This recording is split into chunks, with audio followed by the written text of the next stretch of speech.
Good morning my dear students. मैं शुभम तिवारी माया ज्ञानोदय संस्कार अकादमी बिरधा ललितपुर से आप सभी विद्यार्थियों का आज की इस वीडियो कक्षा में स्वागत करता हूं। विद्यार्थियों, आज 20 जुलाई 2021 में आज की इस कक्षा में हम गणित विषय में संख्याओं के वर्गीकरण के बारे में अध्ययन करेंगे।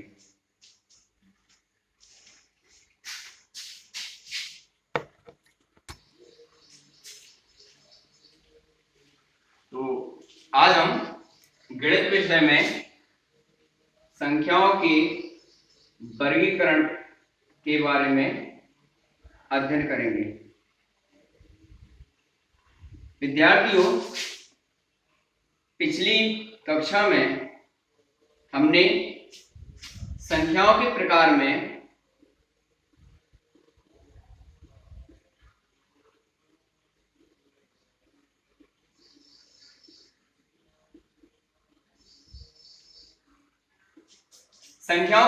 में प्राकृतिक संख्या, पूर्ण संख्या, पूर्णांक संख्याएं, सम संख्या, विषम संख्या, इन 5 संख्याओं के प्रकार, उनकी परिभाषा, उनकी पहचान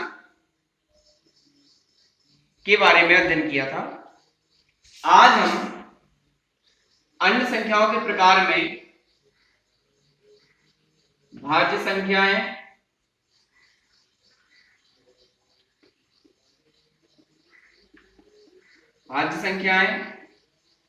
अभाज्य संख्याएं,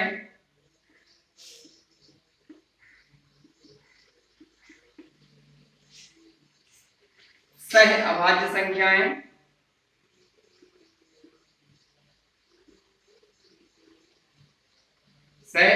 संख्याएं,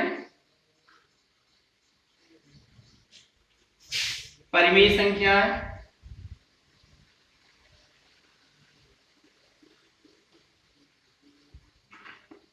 और अपरिमेय संख्या।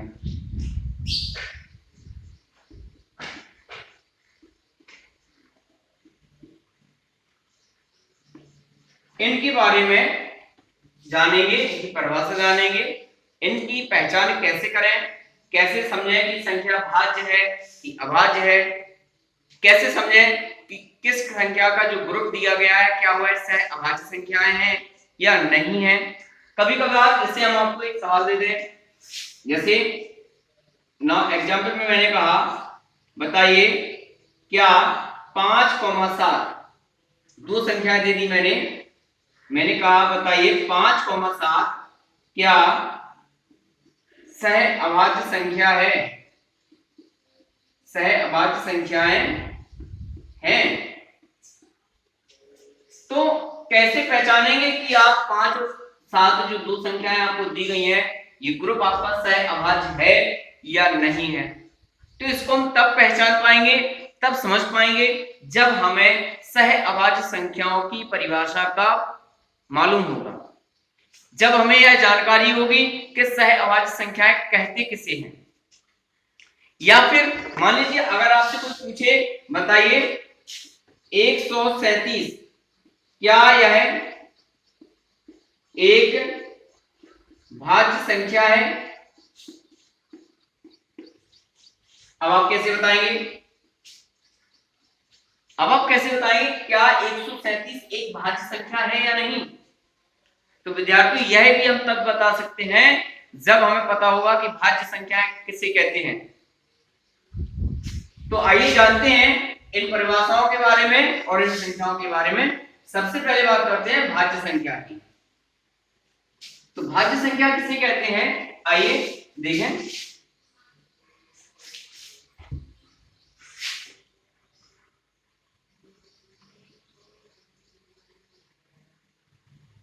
भाज्य संख्याएं, आइए जानते हैं किसे कहते हैं। भाज्य संख्याएं वे संख्याएं होती हैं जो स्वयं के साथ साथ अन्य दूसरी संख्याओं से भी विभाजित हो जाती हैं। वे संख्याएं इनको नोट करना है आपको फेयर कॉपी में। जिस प्रकार से मैं यहाँ पे बोर्ड पे लिख रहा हूं उसी तरह से आपको कॉपी में करना है। वे संख्याएं जो स्वयं के अलावा अन्य दूसरी संख्याओं से अन्य दूसरी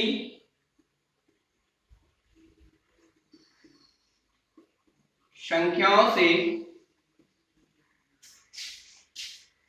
पूर्णतः विभाजित हो जाती है।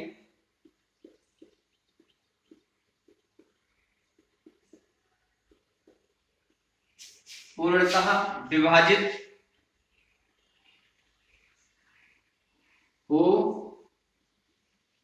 जाती हैं ऐसी संख्याओं को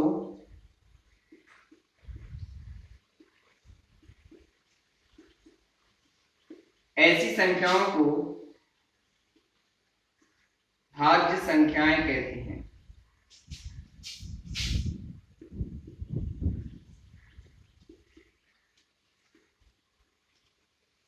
भाज्य संख्याएं, ऐसी संख्याओं को भाज्य संख्याएं कहते हैं। चलिए अब कुछ एग्जाम्पल में लिख लेते हैं क्या है। जैसे अभी मैं यहाँ पे कुछ संख्या लिख रहा हूं, फिर आप बताइएगा कि क्या इनमें भाज्य है या अभाज्य है। 1 2 3 4 5 6 7 8 9 10। अब मैंने 1 से 10 तक की संख्याएं लिखी और आगे लिख लेते हैं, 20 तक कर लेते हैं। 11 12 13 14 15 16 17 18 19 20। मैंने यहाँ पर 20 तक संख्याओं को लिखा है। अब इन 20 तक की संख्याओं में हम उन संख्याओं पर सर्किल करेंगे जो कि भाज्य हैं, जो इस परिभाषाओं के अंतर्गत आ रही हैं, जो इस परिभाषाओं को फॉलो करेंगे उन संख्याओं को हम भाज्य संख्याओं की श्रेणी में लिख देंगे। तो आइए देखते हैं क्या 1, ये जो 1 है क्या यह इस परिभाषा को फॉलो करती है। 1 से तो डिवाइड होगा, क्या अन्य संख्या से 1 डिवाइड हो सकता है? नहीं हो सकता है, ये हमारी भाज्य संख्या नहीं होगी।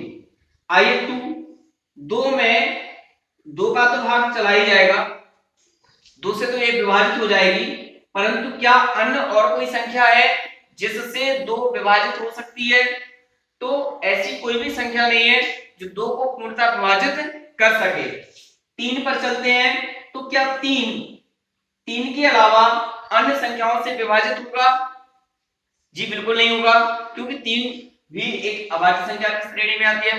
अब बात करते हैं 4, तो 4 में 4 का तो भाग दे दिया जा सकता है, 4 से 4 डिवाइड हो जाएगा, परंतु क्या अन्य और कोई संख्या है जो 4 को भी डिवाइड कर सकती है?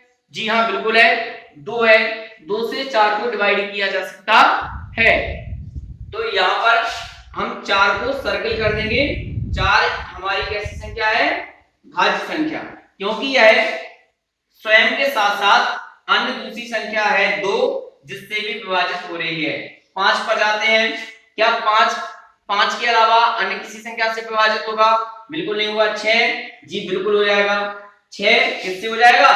2 3 6, 3 दूनी 6, अर्थात 2 और 3 से 6 को विभाजित किया जा सकता है, इसलिए 6 कैसी संख्या है? भाज्य संख्या है। 7 की बात करें, 7 नहीं होगा। इसी प्रकार 8 की बात करें तो 8 जो है 2 और 4 से विभाजित होने वाली संख्या है। 2 चौको 8, 4 दूनी 8। इसी प्रकार 9 तो 3 से विभाजित हो सकता है ये, 9 के अलावा। 10 की बात करें तो 2 और 5 से विभाजित हो जाएगी, 11 विभाजित नहीं होगी। 12 2 3 4 6 इन संख्याओं से विभाजित हो सकती है। इसी प्रकार 14 विभाजित हो जाएगी, 15 हो जाएगी, 16 हो जाएगी, परंतु 17 विभाजित नहीं होगी, 18 हो जाएगी और 20 हो जाएगी। तो विद्यार्थियों यहाँ पर जिन जिन संख्याओं पे हमने सर्कल किया हुआ है ये हमारी कैसी संख्याएं हैं, भाज्य संख्याएं हैं। और जिन पर हमने सर्कल नहीं किया है ये संख्याएं इस परिभाषा को फॉलो नहीं करती हैं, इसलिए ये संख्याएं भाज्य संख्याएं नहीं है। ये कैसी है, ये अभाज्य संख्याओं की श्रेणी में जाएंगी। समझ में आ गया? तो ये था आज का हमारा वीडियो कक्षा आपके गणित विषय की। कल फिर पुनः इसी समय पर उपस्थित होकर के फिर मिलेंगे। तब तक के लिए आप सभी को बहुत बहुत धन्यवाद। Thank you.